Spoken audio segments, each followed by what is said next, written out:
محترم دوستو، اگر کسی شخص پر جنات آئے، جنات کے اثرات ہوں یا آسیب کے اثرات ہوں، جادو کے اثرات ہوں، تو اس کو ختم کرنے کے لیے آسان طریقہ ہے۔ دوستو، جنات اور جادو یہ برحق ہے۔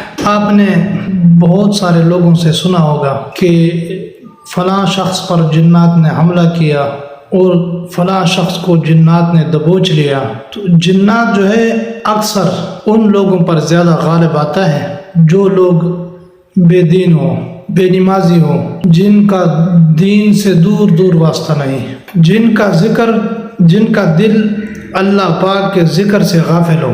آپ نے دیکھا ہوگا جنات وہاں پڑاؤ ڈالتے ہیں، اس گھر میں پڑاؤ ڈالتے ہیں جس گھر میں سالوں سے کوئی انسان نہ ہو، گھر خالی ہو۔ یہ تو زیادہ تر پہاڑی علاقوں میں ہوتا ہے، یہ رہتے ہی پہاڑی علاقوں میں، جنگلوں میں رہتے ہیں، کیونکہ وہ ویران جگہ ہوتی ہے۔ انسان اگر کوئی شخص اللہ کے ذکر سے اس کا دل غافل ہے تو جنات بھی وہاں پڑاؤ ڈال لیتے ہیں، جنات اس کو زیادہ تنگ کرنے لگ جاتے ہیں۔ جنات میں تو اکثر غیر مسلم ہوتے ہیں، مسلمان کم ہوتے ہیں۔ مسلمانوں کی تعداد جناتوں میں مسلمانوں کی تعداد آٹے میں نمک کے برابر ہے۔ اکثریت غیر مسلم کی ہوتی ہے۔ غیر مسلم جنات جو ہے وہ کسی چیز کو نہیں مانتے، صرف یہ ہے ان کا توڑ جو ہے وہ اللہ پاک کے کلام ہی اس کا حل ہے۔ اللہ پاک کے کلام سے ہی ان کا توڑ نکالا جا سکتا ہے، اللہ پاک کے ذکر سے ہی ان کا توڑ نکالا جا سکتا ہے۔ اگر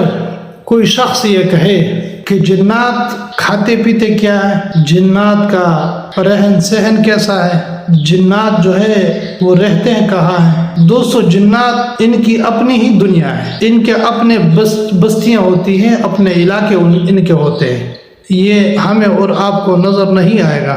بعض جنات جو ہے وہ انسان پہ عاشق ہو جاتے ہیں، چاہے مرد ہو یا عورت ہو، زیادہ تر عورت پہ عاشق ہوتے ہیں، تو ان کو اٹھا کر کے چلے جاتے ہیں وہاں پر جہاں پر ان کا علاقہ ہوتا ہے، ان کی بستی ہوتی ہے۔ یہاں پر ہمارے ایک قریبی تھے، ان کی ایک لڑکی تھی، جنات تھے، ان کو جنات رات کو آ جاتے تھے، لڑکی کو اٹھا لیتے تھے، اپنے بستر سے اٹھا کر چلے جاتے تھے۔ تو ان سے ہم جب پوچھتے تھے کہ آپ اس بچی کو کیوں اٹھاتے ہو، کیوں لے کر چلے جاتے ہو، تو وہ کہتے تھے کہ بچی ہمیں اچھی لگتی ہے، ہم ان کو سیر کرانے کے لیے لے کے جاتے ہیں، اپنے علاقوں کے سیر کراتے ہیں۔ بچی شروعات میں خوف زدہ ہوتی تھی، پھر اس کے بعد بچی عادی ہو گئی، ان کے ساتھ جوان تھی۔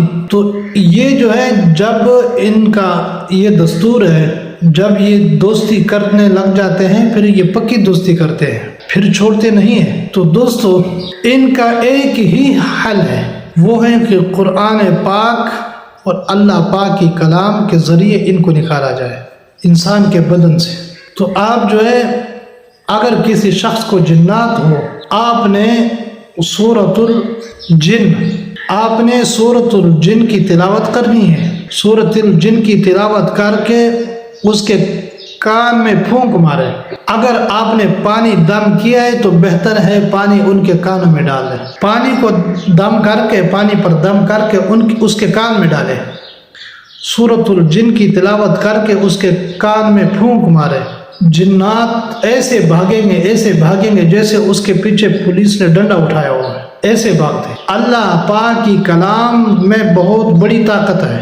اسی طرح سورۃ الفلق جو ہے یہ جنات کو آسیب کو ختم کرنے کے لیے مجرب عمل ہے اس کا، اور آیت الکرسی جنات کو بھگانے کے لیے بہت ہی لاجواب، بہت ہی باکمال عمل ہے۔ ایک جن میرے پاس آیا تو انہوں نے مجھے دبوچ لیا، میں اپنی بات کر رہا ہوں، میں نے آیت الکرسی پڑھ کر ان پر پھونک مارا، جسم پر پھونک مارا تو وہ بھاگ گیا۔ کچھ وقت ہوا، تھوڑا سا وقت گزرا کہ 4 کو اور ساتھ لے کر آئے، 5 جن ہو گئے، 5 نے مجھے دبوچ لیا۔ میں نے آیت الکرسی کی تلاوت کر کے سورۃ الجن پڑھ کر اپنے اوپر پھونک مارا تو انہوں نے مجھے ایسے چھوڑا ہے، ایسے بھاگے، مجھے چھوڑ دیا، ایسے بھاگے جیسے پولیس اس کے پیچھے پڑ گئی۔ قرآن پاک میں اللہ پاک نے طاقت رکھی ہے، قرآن پاک میں اللہ پاک نے شفا رکھی ہے۔